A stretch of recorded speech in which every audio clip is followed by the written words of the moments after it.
সে হচ্ছে বাইরে যেতে চায় প্রচণ্ড পরিমাণ। আপনি একটু যদি দেখাই, দরজাটা খুললে তার রিয়াকশনটা একটু দেখেন। এই যে দেখেন, সে ঘাড় কীভাবে দাঁড় করায় রাখছে।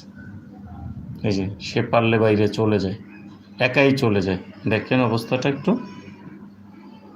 এই যে তাকে আর একটু খুলে দেই, দেখেন তার রিয়াকশনটা দেখেন। বাবাকে ডাক দাও, বাবাকে ডাক দাও। মিঠু, বাবা কোথায়? বাবা আসে না।